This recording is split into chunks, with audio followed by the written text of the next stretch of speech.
Now when Festus was come into the province, after 3 days he ascended from Caesarea to Jerusalem.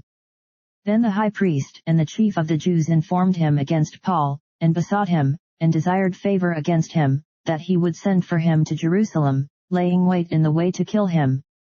But Festus answered, that Paul should be kept at Caesarea, and that he himself would depart shortly thither.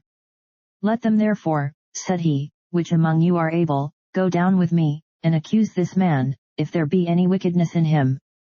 And when he had tarried among them more than 10 days, he went down unto Caesarea, and the next day sitting on the judgment seat commanded Paul to be brought.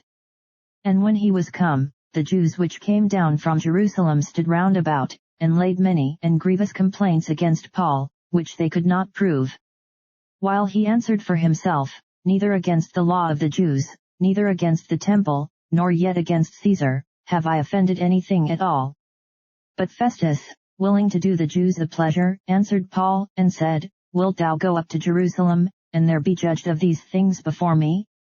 Then said Paul, I stand at Caesar's judgment seat, where I ought to be judged. To the Jews have I done no wrong, as thou very well knowest. For if I be an offender, or have committed anything worthy of death, I refuse not to die, but if there be none of these things whereof these accuse me, no man may deliver me unto them. I appeal unto Caesar. Then Festus, when he had conferred with the council, answered, Hast thou appealed unto Caesar? Unto Caesar shalt thou go. And after certain days King Agrippa and Bernice came unto Caesarea to salute Festus.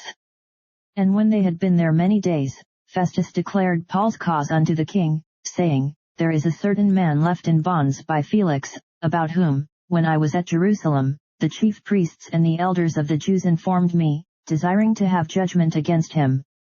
To whom I answered, It is not the manner of the Romans to deliver any man to die, before that he which is accused have the accusers face to face, and have license to answer for himself concerning the crime laid against him. Therefore, when they were come hither, without any delay on the morrow I sat on the judgment seat, and commanded the man to be brought forth. Against whom when the accusers stood up, they brought none accusation of such things as I supposed, but had certain questions against him of their own superstition, and of one Jesus, which was dead, whom Paul affirmed to be alive. And because I doubted of such manner of questions, I asked him whether he would go to Jerusalem, and there be judged of these matters.